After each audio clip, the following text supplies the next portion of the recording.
চ্যানেলে আমি তোমাদেরকে ওয়েলকাম জানাচ্ছি।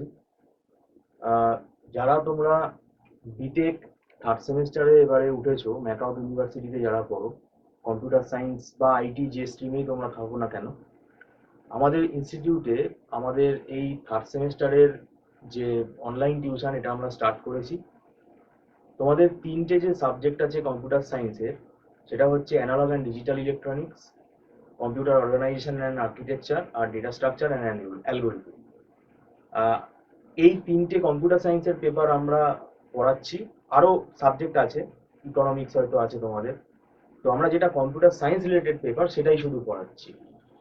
এবার এই তিনটে সাবজেক্টের যে সিলেবাসের ব্যাপারটাতে আমরা আসি, এই সিলেবাসটা কিন্তু অনেক বড় সিলেবাস এবং গত বছরও এটা কিন্তু প্রবলেম হয়েছিল। যারা লেট করে এসেছিল তাদেরকে আমরা কিন্তু অ্যাডমিশন নেইনি।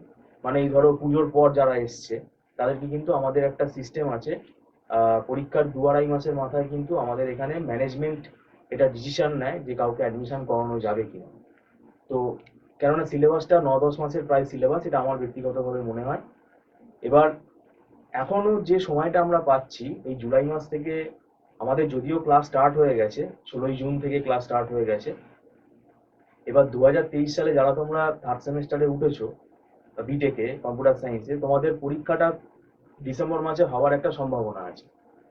এই নিয়ে আমাদের চ্যানেলে একটা ভিডিও আছে, তোমরা সেটা দেখতে পারো। ডিসেম্বর মাসের হয়তো ফার্স্ট উইক নাগাদ হতে পারে, কিন্তু ফাইনাল নোটিশটা যখন বেরোবে তখন সেটা বোঝা যাবে। কিন্তু আমাদের এই ক্যালেন্ডারটা যদি আমরা ফলো করি তাহলে আমাদের কি হবে, প্রোগ্রেসটা তাড়াতাড়ি হবে। এবার ব্যাপারটা হচ্ছে, কেননা এখন তো কলেজ খুলে গেছে, অফলাইনে ক্লাস হচ্ছে। আর একটা জিনিস মাথায় রাখতে হবে, এখন সিসিটিভি সার্ভিলেন্সে কিন্তু পরীক্ষা ইনভিজিলেশনটা কন্ডাক্ট হচ্ছে। তো সেক্ষেত্রে খুব স্ট্রিক্ট গার্ড দেওয়া হচ্ছে পরীক্ষা হলে।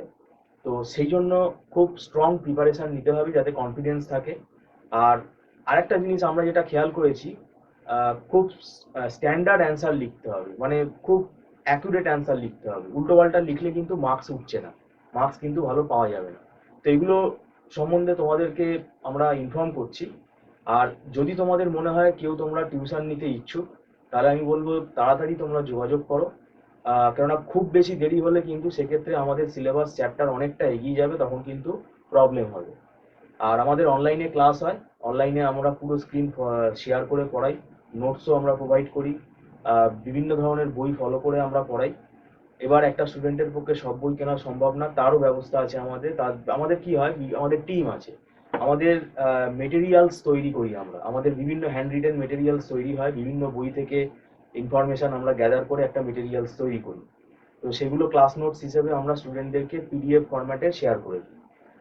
কিন্তু আমাদের নিয়ম হচ্ছে আমাদের লাইভ ক্লাস করতে হবে। আমাদের ক্লাসে যেটা ইম্পর্টেন্স সেটা হচ্ছে কনসেপ্ট বেস ক্লাস। আমরা কনসেপ্ট এখানে ক্লিয়ার করাই, ওই কতগুলো নোটস দিয়ে ছেড়ে দিলাম ওরকম ব্যাপার না।